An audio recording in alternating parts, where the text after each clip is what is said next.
Hello, truth seekers. My name is Catherine, and my clients call me the Legal Lioness. And here we delve into topics relating to the law, because I am a lawyer. So the topic today relates to King Charles and his opening of the Canadian Parliament. Now, I've seen all over the internet people saying, "What is Charles doing? He's not the King of Canada." Well, actually, he is the King of Canada. Why is he interfering in Canadian politics? Why? Charles, what are you doing? What is he doing telling the Canadian people what to do? It's all over. It's all over the internet. The way that it works is the same as in England when the king gives a speech on the opening of Parliament. That speech is not written by him. That speech is written by the government.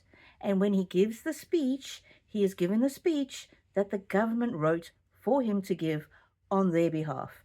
Now, when he gives the speech in England, he talks about my government. So, because the government is formed in the king's name in England, but in Canada, I noticed that he was quite courteous, and instead of calling it my government, he called it the government. So it's not trying to, sort of be too imperious. Then in the speech, there was mention of sovereignty, obviously, and that was a hint to, Donald Trump had said, "Oh, is Canada maybe going to become the next state of America?" And he wants to buy Canada. Well, the point about sovereignty I thought was a useful one in his speech, but people are freaking out about Donald Trump wants to buy Canada. No, he doesn't. No, he doesn't. Yes, he made a throwaway reference, but Trump is always talking out of a hole in his head. He's always making outrageous, outlandish claims.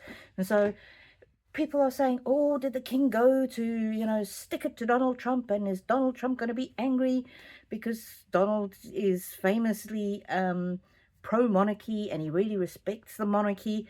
I think it's a little bit of tongue-in-cheek.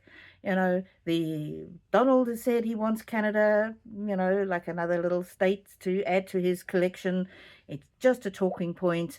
And then mentioning the sovereignty of Canada in the King's speech, it's just a bit of they call it soft diplomacy. It's not, guns blazing.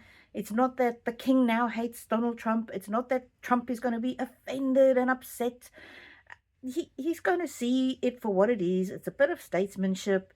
There's no big drama. There's no big fight. There's no big rift between the UK and the USA now that the king spoke about Canada's sovereignty. And Charles absolutely did not overstep the mark. He was well within his rights to go and give the speech at the opening of Parliament. Obviously, the monarch hasn't done that for decades, and I think it's nice. It was nice. It was good to see him and Camilla out, and the crowds absolutely adored them. So when you see all the hysteria online, "Oh, the king is taking over Canada, he's telling them what to do," rubbish. Didn't happen, never happened, couldn't happen, wouldn't happen. So there you have it. King Charles not overstepped the mark. Let me know what you think. And like if you do, and subscribe if you haven't. Thank you so much for being here.